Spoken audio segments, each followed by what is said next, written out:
Түркістан облысы, Түркістан қаласы, Ататүрік атындағы номер 17 мектеп гимназиясының 2-ші Г сынып жетекшісі мен Нұртаева Жайна Жарылқасынқызы.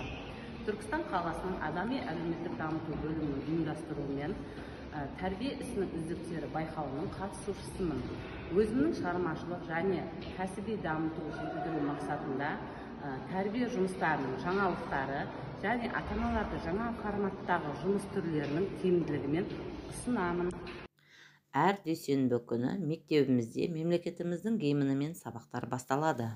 Оқушыларымның 2 жылдық жетістіктері сурет байқауының марапаты, қолөнер байқауының марапаты және де 1 мамырда өз өнерлерін көрсетуде. Би өнерінің майталманы Сымбаттың жүлделі орындармен оралу сәтінен қалалық, облыстық, республикалық байқаулардың жүлдегері атанды. Ата-аналарды мектеппен байланысын арттыру мақсатында толағай отбасылық сайыстарын өткізіп отырдық.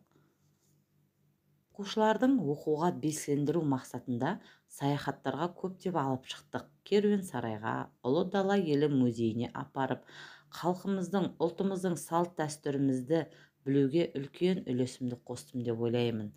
Сонымен қатар балалар бұл жерде көптеген көрмеген дүниелермен танысты. Жеңіс саябағына саяхатқа алып шығып, көңілдерін көтеріп, ортамен таныстырдық. Сыныптан тыс жұмыстар көп мөлшерде жасалып отырады. Яғни әр аптада 1 рет жасалады десем де болады.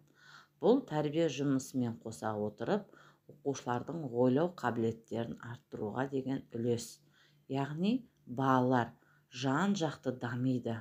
Ойлау қабілеттері әр түрлі фигураларды қолдану арқылы, суреттерді құрастыру арқылы жүзеге асады.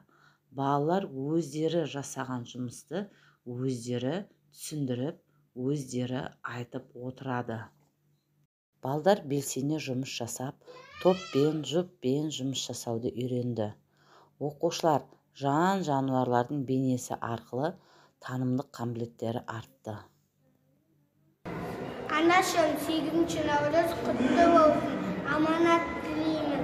Еңбек құттаймын, ақтенің ұстап, жасыңызға жас қосыла берсін.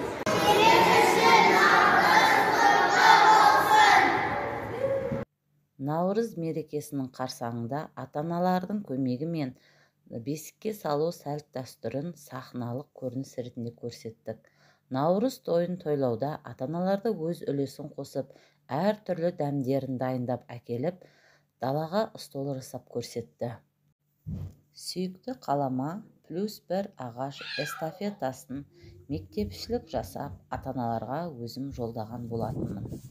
Барлық ата-аналар өз үлестерін қосып, ағаш отырғызып, оны суарып, ары қарай қалай бау-бақшаны күту керек, баптау керек, уақытылы оған қалай су құю керек екенін балаларына еңбекке баулый отырып, оларға көмектерін берді деп ойлаймын.